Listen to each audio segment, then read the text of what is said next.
Edward Elgar was born near Worcester in 1857. He was the son of a piano tuner who went on to become Master of the King's Music and one of Britain's most celebrated and decorated composers. In tonight's programme, 10 selected pieces from across his works have been voted on by BBC viewers and listeners to determine their favourites. But before we find out what they are, some well-known Elgar fans sum up how they feel about his music. I love the fact that you just don't have to be a classical fan to appreciate Elgar. He touches something in everybody. It just sends such a tingle up your spine. The man is one of the greatest composers ever born. Oh, his technique is absolutely amazing when you do consider the fact that he was self-taught. I think that is the power of the work, that it affects me as a performer in this very deep way. Always new, always fresh.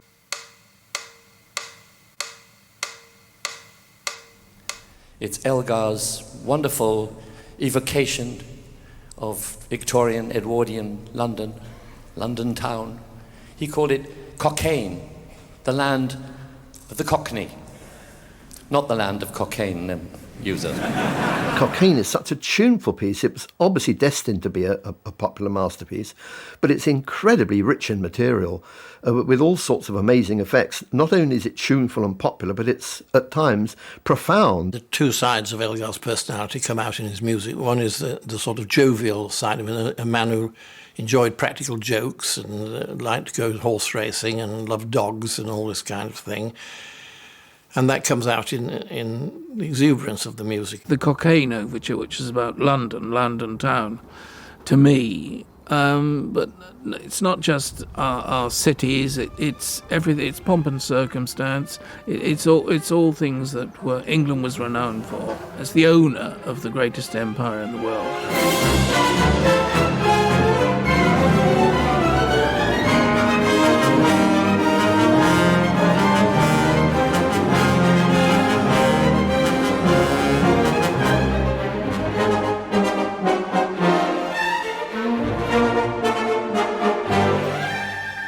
The beginning of the middle section, after the great big appearance of the Grenadier Band marching past with drums beating and trombones playing the tune and all that kind of thing, it dies away. Then a little bit later, you hear band music and it sounds as if it's in the middle distance, coming and going with crescendos and decrescendos over the phrases, and a marching bass which comes and goes, and sound of tambourine being tapped, giving the suggestion of a band in the middle distance, almost as if the sound is coming to you on the breeze.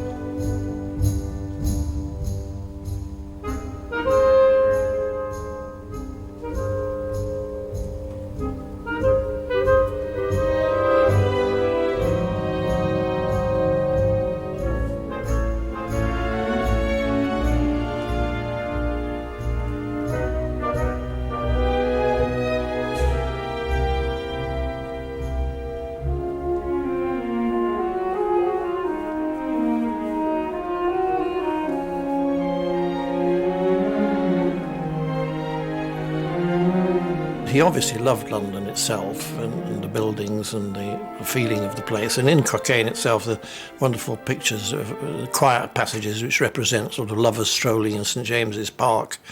He took the flavour of the place.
the C pictures, I never want to separate one from another.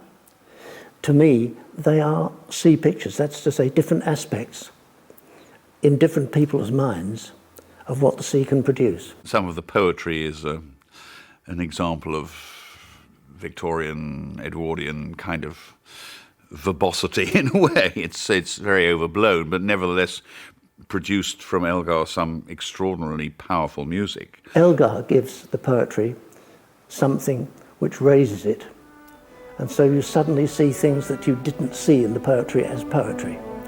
The music that Elgar sees in the poetry suddenly informs your heart as well.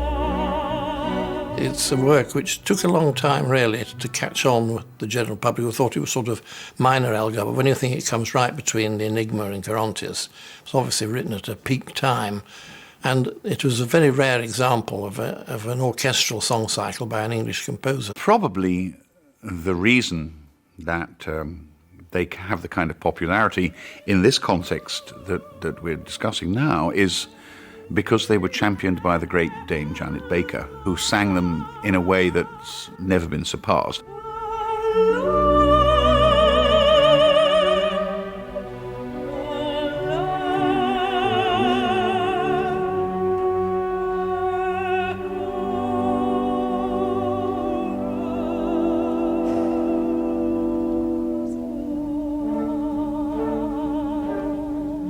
I think it's special for the audience because it's in English.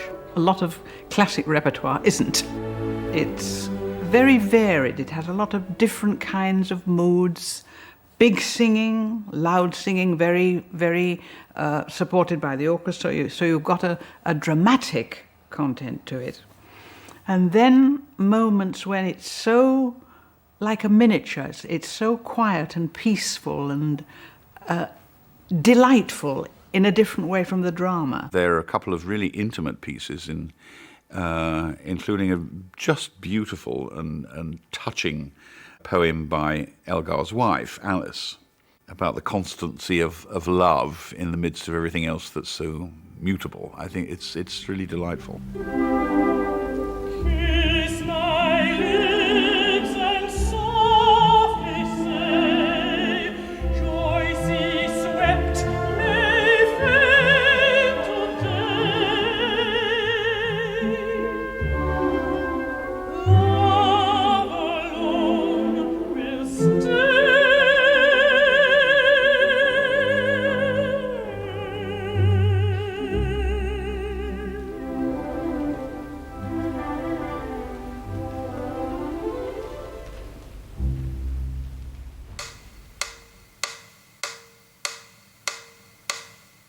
My personal favourite of Elgar's music is Salut.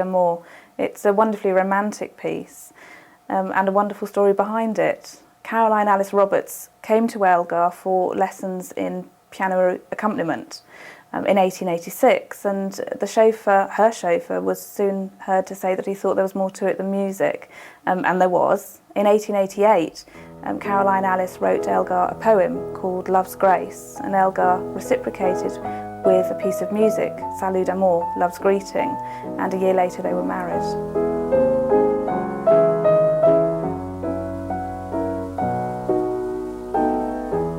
I understand that Elgar wrote this for four hands on a piano, and in my film on Elgar I actually had him and his intended playing a piano duet, which segued into the most romantic, I think, engagement present ever written.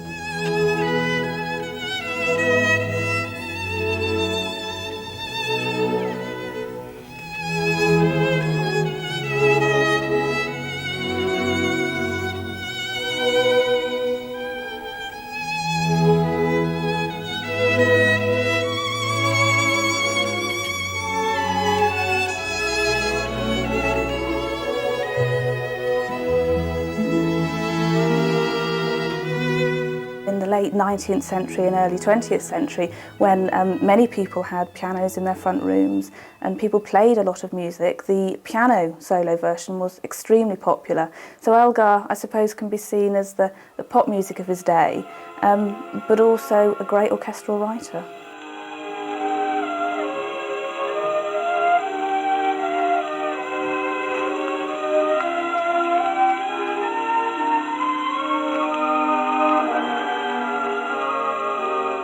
There is so much more to Elgar than the public face, I think, and that's why it's nice to see things like Salut d'amour on the list, because it's a very beautiful and touching little intimate piece. Elgar wrote several of these little gentle miniature pieces throughout his life, actually, and notoriously a lot of them he let go for a song, and the publishers made a fortune out of him, and he never did. But I think they're an important part of his output. In their way, they're masterpieces.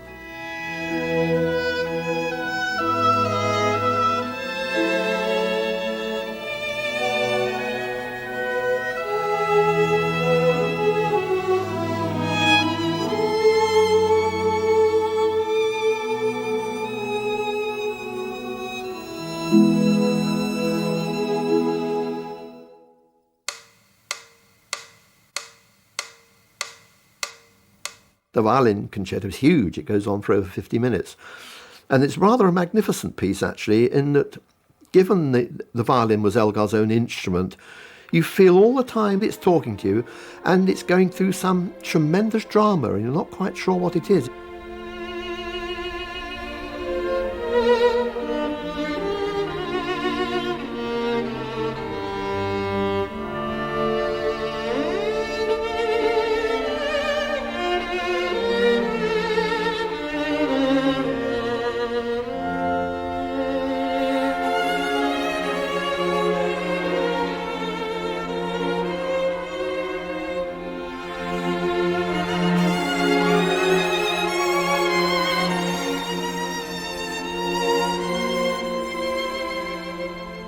I love the Violin Concerto.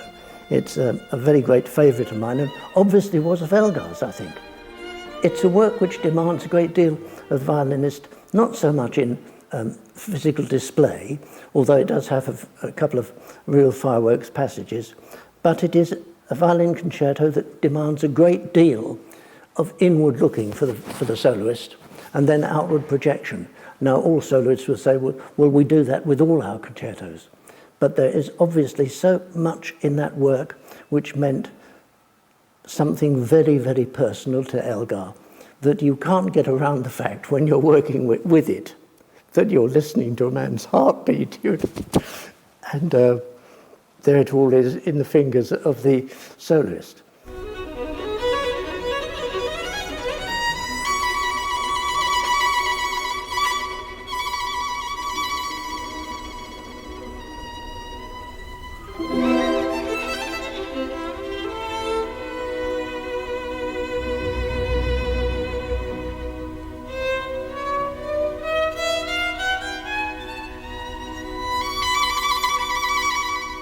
His wife was the rock, really, on which he founded his career, but he did love the company of other women.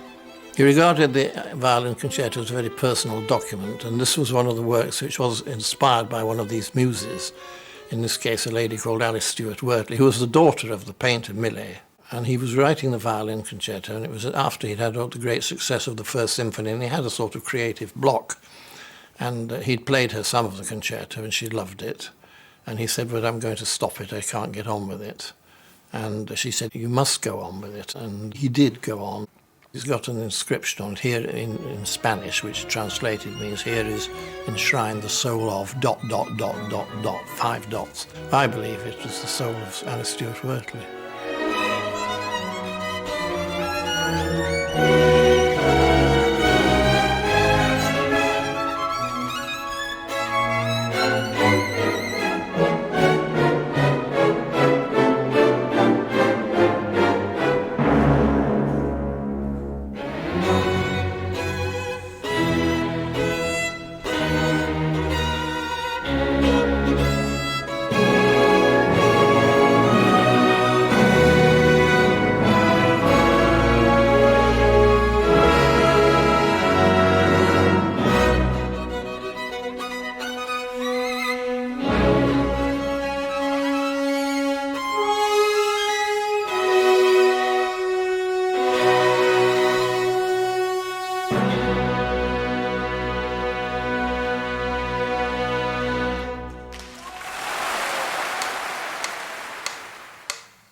surprised it's so low down. Number 7, did you say? Number 6. Number 6. I'm surprised. People love it.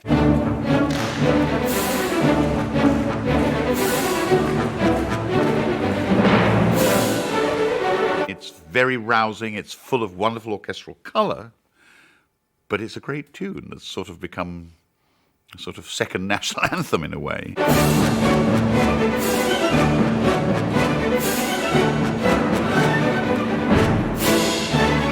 I've been at the proms many a time when Pomp and Circumstance has been performed and sung, and it's so exciting.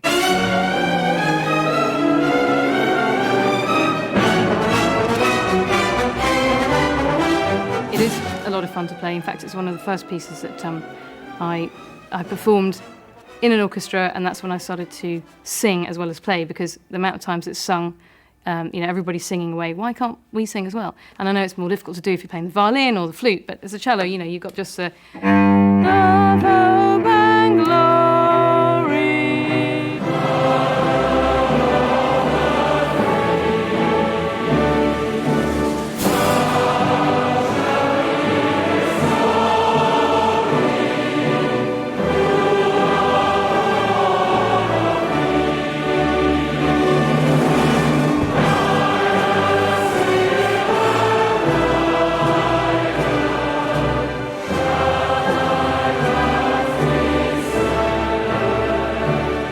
It's not just about the Union Jack anymore. It's now about the Scottish flag, it's about the Welsh dragon, even the European flag. I think that's a very encouraging thing.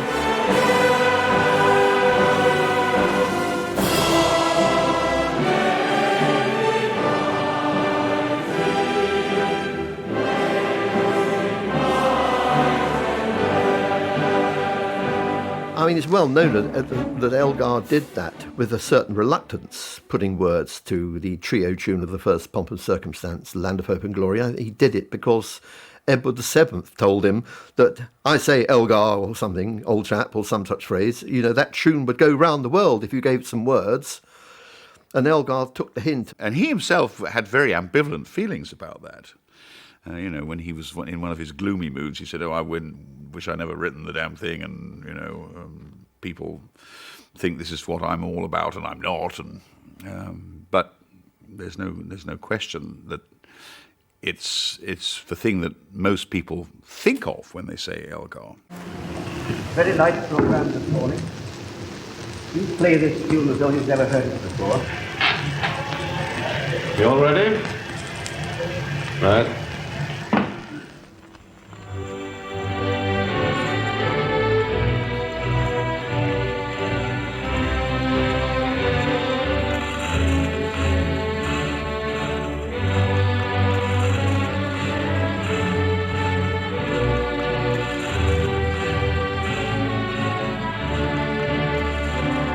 On the day of the opening of the Abbey Road studios, he recorded Pomp and Circumstance March No. 1. And, I'm sure if he'd really hated it, he would have persuaded them to let him do something else.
In a way, the introduction to the Cello Concerto and the beginning of the introduction in Allegro are very similar, and they start with these bold statements. Let me see, the introduction in Allegro is this kind of...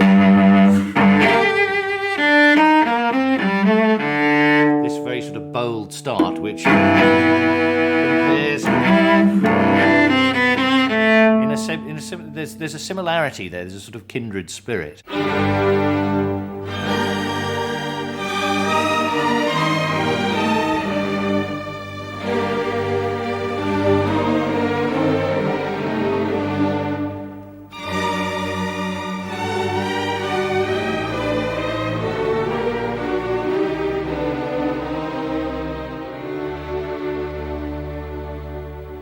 The reason he wrote this piece was that he had a friend, a very close friend of his called A.J. Jaeger.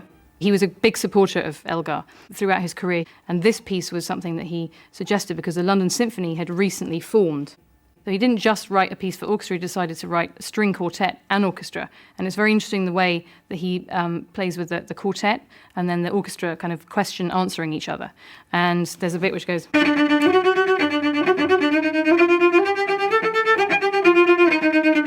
So the quartet play it first, and then the orchestra come in. But it's actually the quartet playing it in a very soloistic way, and then the orchestra are playing it very quietly behind, kind of almost like echoing that idea. So things like that I really love about this piece.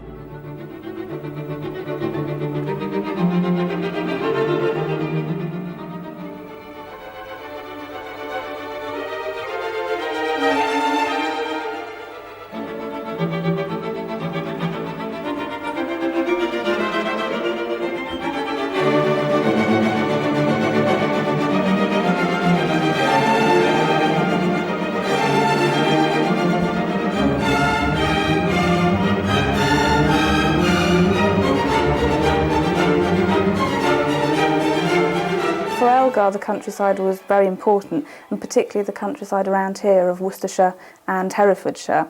And many people say that when you listen to his music, you can almost picture the countryside, and that is true. And one of the reasons may be that when Elgar was out in the countryside, quite often a new piece of music, a new tune would come into his head.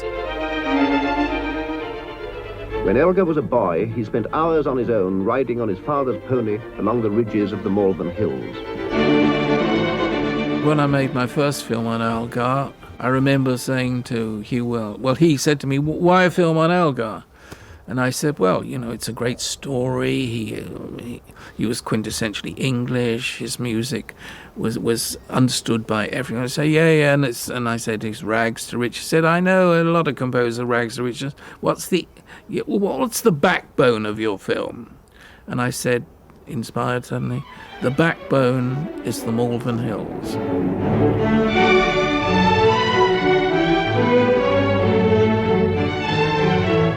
And one piece of his music, which I think really embodies that to the hilt, is the introduction of Allegro for strings.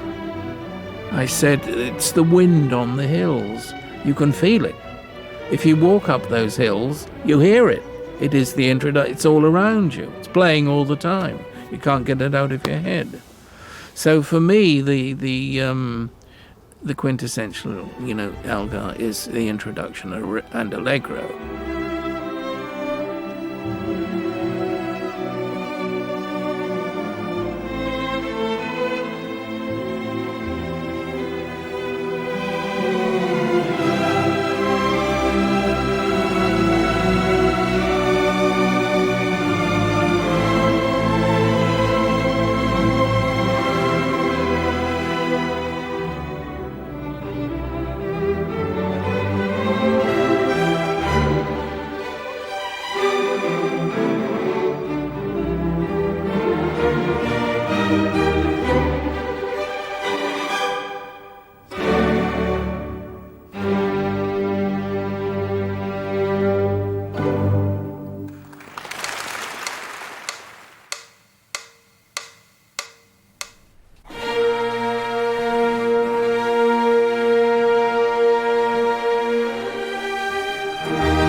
I think of all the Elgar works, Symphony No.2 is the one which encapsulates most his tremendous range.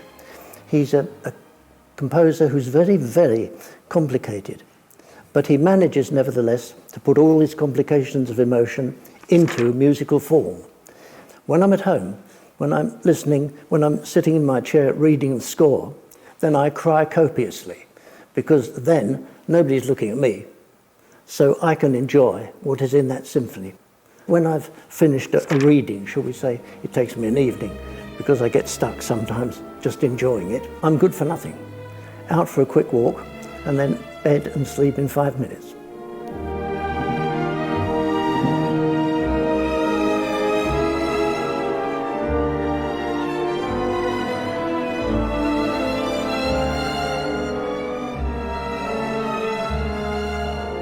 The odd thing about Elgar is that people talk of him as the quintessential English composer, the Englishness of Elgar, and I suppose it is there, but it's in us, really what we're hearing is the Englishness of Elgar rather than English music, because he is a European composer.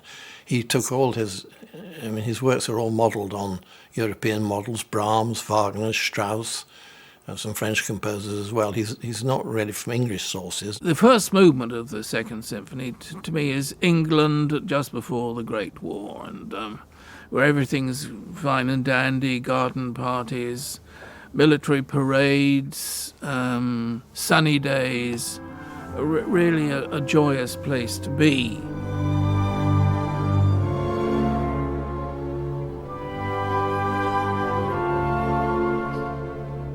Suddenly there comes, it's like, I just thought of it today as I was listening to it, it's rather like the snake slithering erotically and sensually into the Garden of Eden.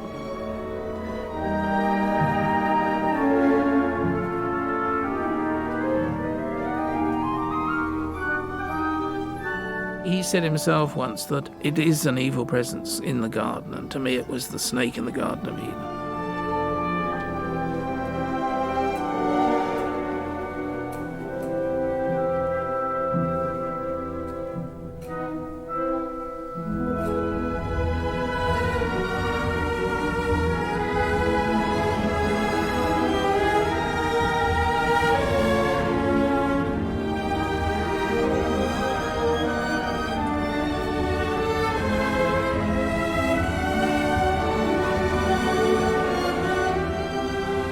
The Second Symphony is among his very greatest works, I think. And it's a very personal work, it's an autobiographical work. It's dedicated to the memory of King Edward VII because it has a sort of funeral march second movement, but that was written long before and it was inspired by the death of a friend. It's memories of a man called Alfred Rodewald. The funeral march movement is typical Elgar in that it's very personal and at the same time is quite public, if you see what that he could combine the two things. So it sounds like a funeral march for a king. It's got this kind of nobility.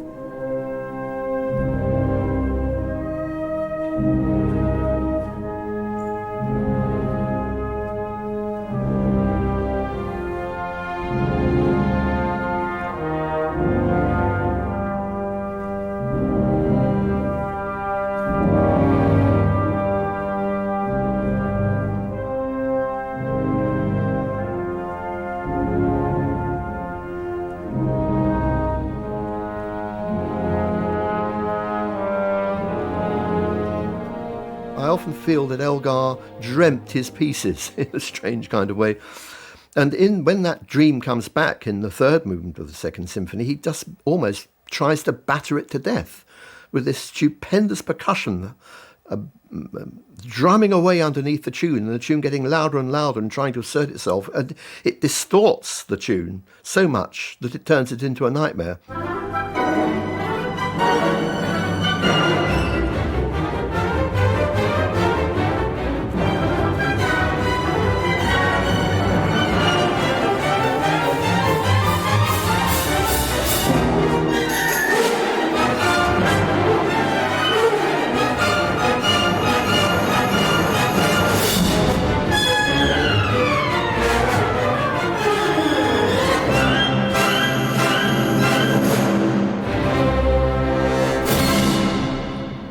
This symphony is a problem, even now. I mean, when was it written? Way back there. in the early 1900s. The first symphony had been a tremendous success, but the first symphony ends in a blaze of colour. And I'm afraid, this is a terrible thing to say, but our audiences have not necessarily grown with our composers. He's supposed to have said at the end of the first performance of the Second Symphony, was it the Queen's Hall or I'm not sure where, he said, well, he was talking to a friend of his. He said they're like pigs, you know. They're just sitting there like pigs. Pigs are uncomprehending. You know, why don't they don't see move. They don't understand it. Oh, I failed, you know. And he was quite despondent about it. Nearly all symphonic composers before Elgar rather liked to have a finale which stirred everybody up. And the Elgar First Symphony stirs everybody up. But this ends rather like Brahms's Third Symphony, which we know that Elgar very much admired. So it ends, as I said, I think before, an autumnal sunset. That is to say, it ends quietly. And the audience weren't used to that when it first was produced, so they felt let down. I personally rather like works that end quietly because I'm fed up with banner waving, you know. As a conductor, I have to do it too much. In fact, it's rather nice to get to a work where all the emotional content is really built in a great arch and you come to the end of the work with no more to say. And that's what I feel about the Second Symphony. When Elgar has his last chord, you know that on that material that is used for that symphony, there's nothing else that could be said. It's complete.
The Dream of Gerontius was a poem by Cardinal Newman, which achieved great popularity in Victorian times and was a deeply Catholic poem. And Elgar always had in the back of his mind that he would set this poem one day, but he needed to be ready for it.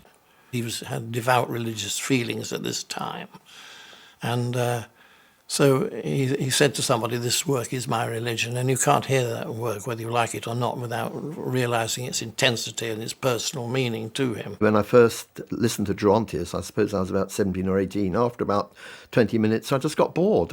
I could not follow it. And for me, there came a day when I put the gramophone recording on. It got to the piece where the Angelicals make their first appearance, singing praise. They just sing the long word praise. And I suddenly got the meaning of it. You know, it's a great mystical thing. And I thought, this is a moment of magic.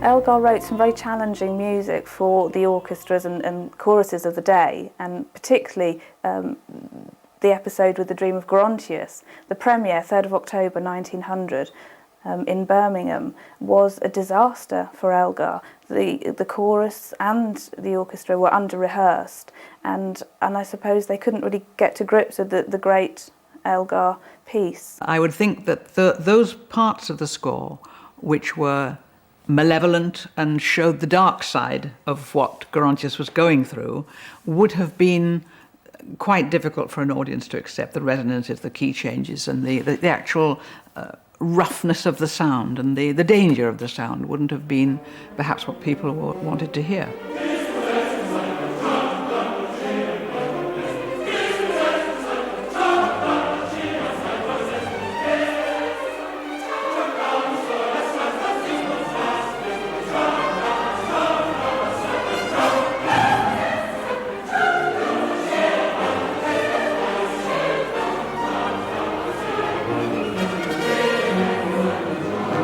He was a very experienced choral composer. So he knew what the human voice can do and what it cannot do.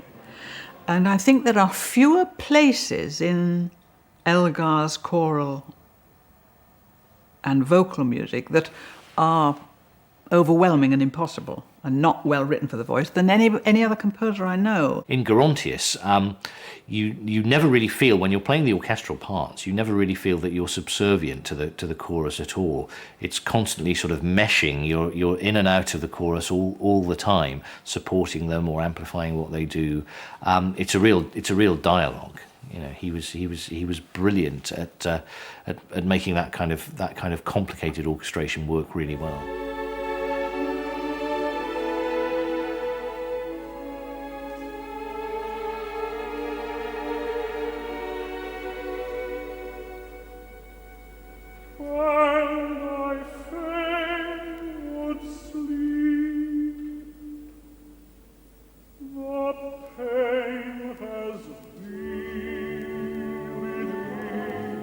A work like Gerontius particularly is very important in the sense if you've lost somebody. Often and often I'm stopped in the street by people who say, I've gone through so-and-so, or my mother was dying, or some dire thing they tell me, and they all say, well, I played the Angel's Farewell from the Dream of Gerontius, or the Angel's Farewell, because that is a particularly poignant part and a beautiful part. And it helped me through so-and-so, or it helped my friend through so-and-so. And to hear that kind of feedback is just amazing.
What Elgar does with those bars is indescribably beautiful and significant, almost unsingable, I think, if one gives it the right sense. You know, he's asking, am I going to see my master, Jesus, or am I going to see him? And the angel pauses because she thinks, yes, you are going to see him for a moment, but it's not what you expect. She goes on to say that it's the sight of the Most High is the most sublime thing, but it's also the most painful, because the glance of God looking at him will pierce his soul. And singing things like that to another human being standing next to you 2 feet away on a platform is no small task.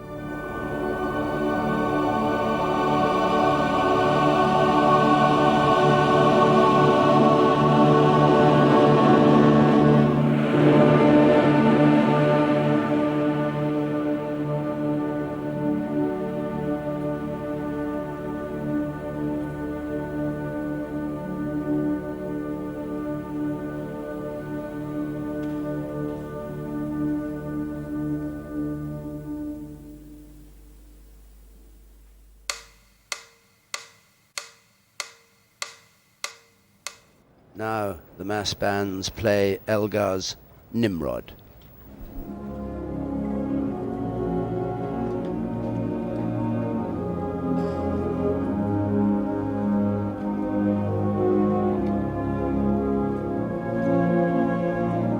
Of all the events that you have to go through as a party political leader in this country, the most scintillating is standing at the cenotaph.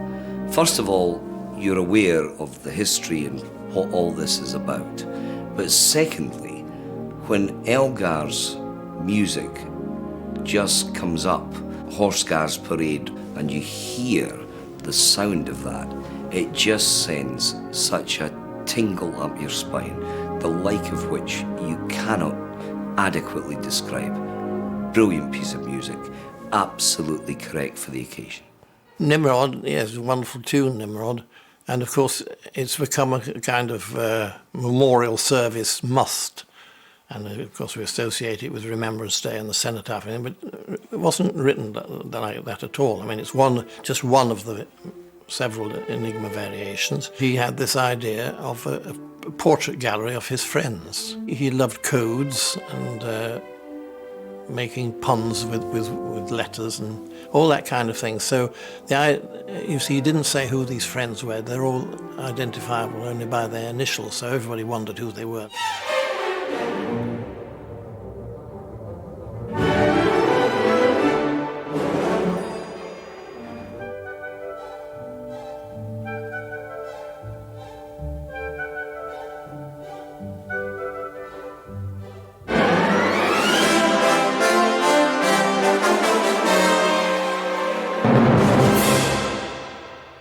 Nimrod was about one of his very closest friends, A.J. Jäger. And Jäger in German means hunter, and Nimrod, in the biblical sense, means hunter. Oh dear, I'm going to lose a lot of friends now. Nimrod was supposed to represent a walk on an autumn evening where Elgar was talking to his friend Jäger. They were talking about the slow movements of Beethoven. It is not supposed to be a dirge. It is not supposed to be played at funerals. He's marked it adagio. One of the early sketches was marked moderato. Everybody plays it lento, molto, con sentimentale, and ruins it. And they play it at funerals. Why? It was supposed to be a noble evening, talking about a noble composer's slow movements. If you play it at my funeral, and you do crotchet equals 30, I'm coming back.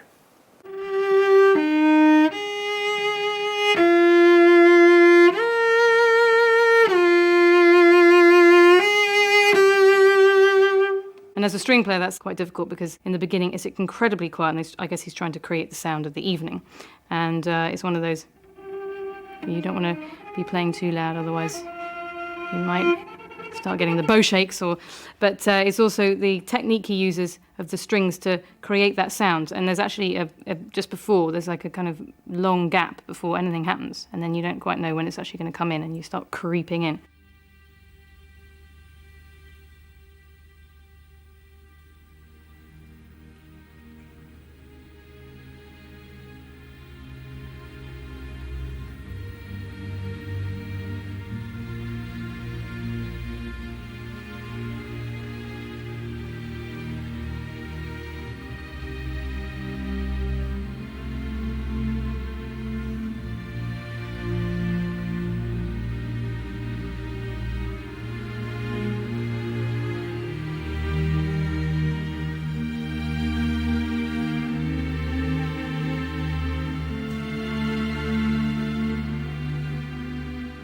It's a miracle of structure as well. People don't normally sort of remember or think of these facts, like the way it builds to a fantastic climax, which sounds absolutely natural and not bombastic within just 3 minutes. And then with 2 bars, it just somehow evaporates. It's again almost like a natural phenomenon, the way it evaporates without sounding silly or without it sounding too short. It just disappears, and there's the quiet orchestra playing at the end. And all of a sudden, you're returned to yourself after having been living in another transcendental world. It's a mystical feeling about that piece. It's got so many wonderful things in it, which any composer would give his eye teeth to have invented.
It doesn't surprise me at all it's in the top 10 of his works, because not only is it the most well-known, but it's one of the most kind of amazing pieces ever written.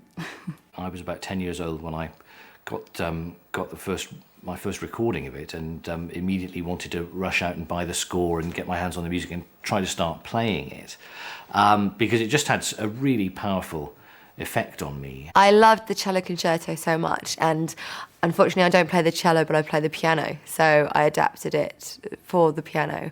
I just love it so much. I just think the melody itself is just so enticing, so haunting. It's my favourite Elgar piece in the world. The introduction is one of the most striking things about it. It's very direct, but very it's melancholy. It's in E minor, and it starts. This is an E minor chord here, but it starts not with the E, but the G at the bottom of it, which makes it slightly unstable.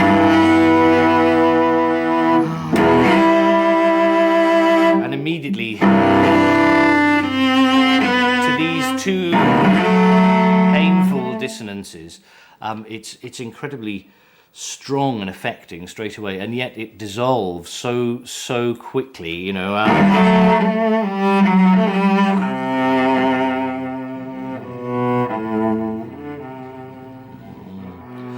And you think, so much despair so quickly, and yet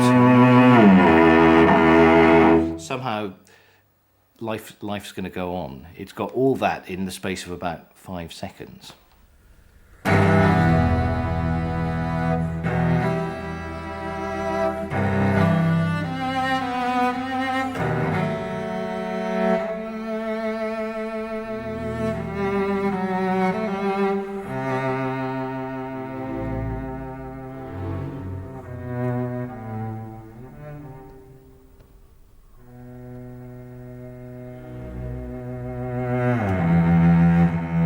He wrote it literally as he sort of came around from the anaesthetic of having his tonsils out, but when he was in his 60s, to have your tonsils out, it's a dangerous operation. And apparently, according to his wife, after this operation, he seemed to write with a different vein, a different attitude. Well, it's one of the most romantic, passionate cello concertos ever written. And if you kind of look back to when he wrote it right after the First World War. And apparently he hadn't written any music for a number of years. And then this is one of the first pieces to come out. It's like an outpouring of his feelings and emotions, and it kind of shows, I think, a lot of, the world mourning, mourning the loss of everything from, lives to homes to hopes.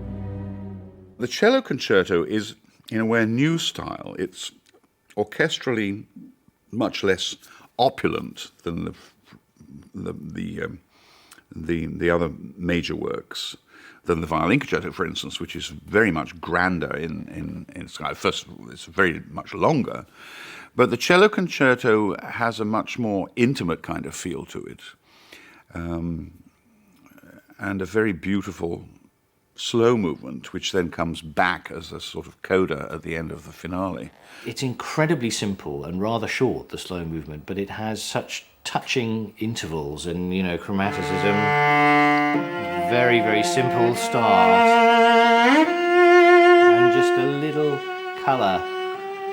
It kind of reaches out in the most incredibly touching way. I think some commentators have said that he was perhaps reaching out and holding on to the hope that his wife, who was rather sick at the time and pretty much near death, that she would hang on in some kind of way. I mean, one can get terribly poetic about the whole thing, but in the end, it's the notes and the music that make you feel like that.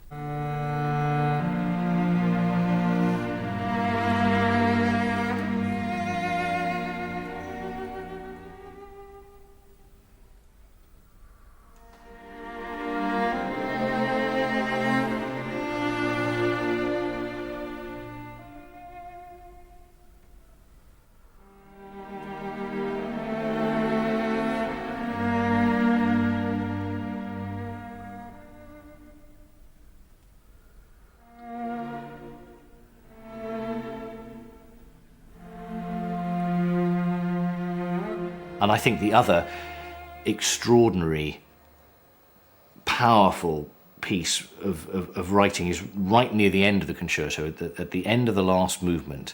It's been a rather sort of falsely jolly Allegro, this, which takes you a little bit back to that kind of Elgar of the Pomp and Circumstance marches, that Edwardian swagger. Although I've read it described as the skeleton of Edwardian swagger being rattled a little bit. It feels like that. It's not quite the real thing.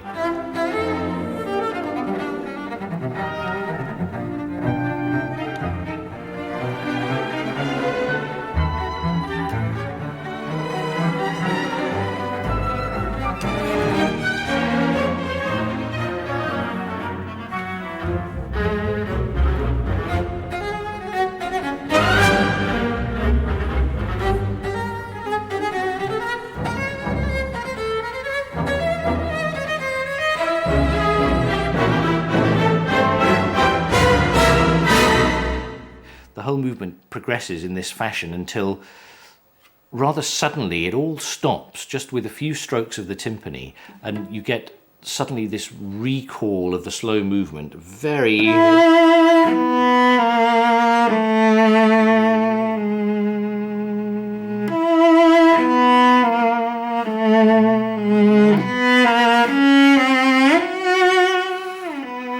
and this extended lament, which brings you back right to the very first chords that you heard for the introduction of the whole piece. That's one of the moments that never fails. I've played the piece dozens and dozens and dozens of times, and it never fails to get me in exactly the same place in my gut every time. It's amazing.